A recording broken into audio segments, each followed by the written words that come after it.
Daniel Obono, bonjour. Alors, Jean-Luc Mélenchon l'a dit hier, la France insoumise ira dans les manifestations de samedi. Contre quoi la France insoumise se bat-elle aux côtés des Gilets jaunes? Mais contre la justice fiscale et l'injustice sociale que cette augmentation de la taxe sur les carburants, mais plus généralement la politique du gouvernement, on le voit, les revendications aujourd'hui posent la question du pouvoir d'achat et puis aussi le fait que au motif de la transition écologique, on fait payer les plus modestes quand les plus riches sont exonérés de toute contribution à l'effort national. Donc ce sont pour toutes ces raisons que nous serons bien évidemment aux côtés des citoyens et citoyennes qui se battent contre cette injustice. Est-ce que vous comprenez l'accusation de récupération politique vous-même? Est-ce que vous êtes parfaitement à l'aise avec ce mouvement des Gilets jaunes?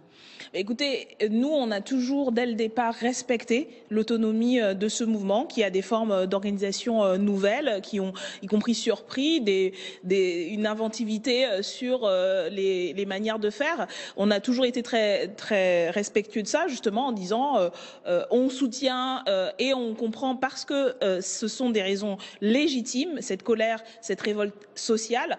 On l'a respecté aussi en comprenant qu'il y avait des gens, une majorité sans obédience politique particulière, qui peuvent avoir voté pour la République en marche comme pour la France insoumise et d'autres forces, mais que c'était surtout le peuple dans toute sa diversité, le peuple des campagnes, mais aussi des villes qui subit aujourd'hui la politique du gouvernement. Et donc voilà, nous sommes aux côtés, ça fait partie de notre tradition politique et aussi de notre analyse de la situation que d'être aux côtés de ceux qui se mobilisent. C'est notre rôle et notre responsabilité et on l'assume en respectant et en accompagnant. Dernière question concernant justement la manifestation de samedi prochain.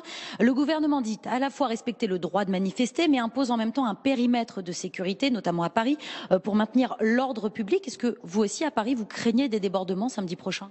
Écoutez, nous, ce que nous espérons avant tout, c'est qu'il y ait le plus grand nombre de personnes qui soient mobilisées pour cette manifestation. Il y a par ailleurs une manifestation contre les violences faites aux femmes. Donc nous appelons bien sûr à ce qu'il y ait autant de monde que possible pour exprimer démocratiquement, pacifiquement, avec leur diversité, sous les formes que chacun souhaite, leur révolte et leur volonté qu'on en finisse avec cette injustice. C'est ce que nous appelons de nos vœux et ensuite les autorités publiques feront ce qu'il faut pour que le droit de manifester soit respecté. Merci beaucoup Daniel Obono, merci.